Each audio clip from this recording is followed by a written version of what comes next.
Okay ke Phuthisanele ngithemba nasemakhaya abantu bayaphila Phuthisanele kodwa sabona ku TikTok sabona futhi Facebook ubhuti uZwide epostile sabona ukuthi nathi ake sifake isandla sihlanganele dental care sibona ukuthi kuphi la singasiza ngakhona sabona ukuthi mhlambe uma singakokhela amazinyo cishe nathi ngabe sifake isandla esikhulu empilweni yakho kube ukuthi khona ukushintsha okukhona empilweni yakho so namhlanje besidecide ukuthi uZwide afike nawe sibonge nababa Dlamini ukuthi ngikwazi ukuthi nifike naku squeeze ebese ke sibonge kakhulu lokho ebese besidecide ukuthi namhlanje sizo checka ebese kube ukuthi mase sicheckile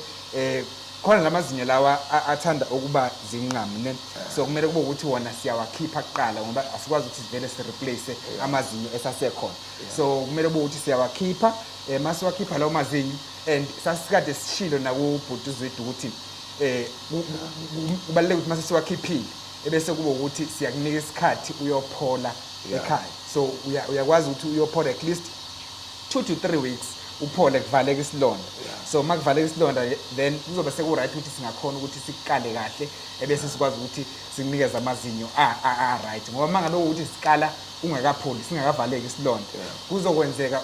sivaleke after 3 weeks uthola ukuthi lamazinyo sikufakele wona asiyaxega ngenxa ukuthi sasikale kungakavaleki mhlambe inyama isasenkulu kanti uthola ukuthi inyama isisondele so ebese kugcina ukuthi amazinyo asiyaxega so kumele kubaleke ukuthi namhlanje at least sikhiphe lamazinyo siwakhiphayo ebese futhi siyabuya ke emva kwa 3 weeks or so sizokwazi ukuthi sikale then uzolinda at least 3 days mase sikalile 3 days then bese siyakufaka ke amazinyo wakho yes kuzohamba nje kanjalo namhlanje sizoqala ngokukhipha kuphela yes yeah abafisa ukuvakasha la ekhaya so abafisa ukuvakasha la ekhaya nje sisendaweni eseduze kakhulu uma usuka eThekwini uya ugibelele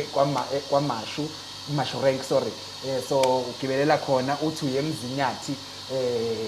kwaSene so uye eMzinyathi kwaSene ngenxa ukuthi ke sesiyaziwa kakhulu uyakwazi futhi ukuthi uthi uyakasene kwaDokotela so sebeyazi taxi driver mawusho kanjalo ukuthi uze kithi la userenke ke la irenke nje ila eceleni kwethu just directly opposite abaze ebuhleni bayazi ukuthi before uthathe uleft oya ebuhleni thina ke silapho directly opposite nalomgwaqo oya ebuhleni so siyatholakala ku TikTok siyatholakala ku Facebook siyatholakala ku WhatsApp bayakwazi ukuthi abantu basithinte khona nanoma ngasiphi isikhathi siyakhona sibaphendula abantu bekwazi ukuthi bafike la ekhaya bephephile TikTok na Facebook banoma ngobani so ku TikTok ungasithola nje ngofanele Mthethwa usearcha ufanele Mthethwa ebese ukuthi ku Facebook usearcha ufanele Mthethwa also that is my personal account fanele Mthethwa noma ke usearche uhlangaleze dental care of which ikhasi lethu lelo ihlangaleze dental care bese ukuthi ku WhatsApp ungasithola ngo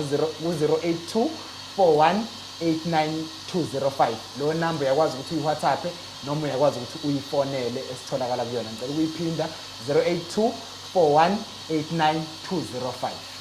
besoduma ithuba omnikeza umfethu elihlanga ngawo uthini nje ukuyibongela qhawela lethu hayi mina ngibonga ngayo yonke inhliziyo yami and ngithi sengathi uNkulunkulu angaba nakho and bengicela Nkosi yami bathi bakithi nize ni support Nkosi yami just to add on that siyathatha cash thatha yonke medical aid ekhona noma ngabe kuthiwa yiphi medical aid oyisebenzisayo siyayisebenzisa i-medical aid la ekhaya ayikho medical aid esinqabayo ngokujwayelekile ngoba khona kwezinye indawo uthola ukuthi i-medical aid ethiza bayithatha la ekhaya sisebenzisa yonke medical aid siyakwazi ukuthi sikusize ngalo treatment oyifunayo ngaleso sikhathi osifunayo nge-medical aid oyisebenzisayo siyabonga kube njalo abantu bakithi ngoba esho ubhuti wami and ngoba angithi nikhumbule ukuthi umuntu umuntu ngabantu na ukhombisile isandla sakho ukuziveza kumina obebona ngihluphekile nami bengicela Nkosi yami nikwazi ukumsupporta emsebenzini wakhe siyabonga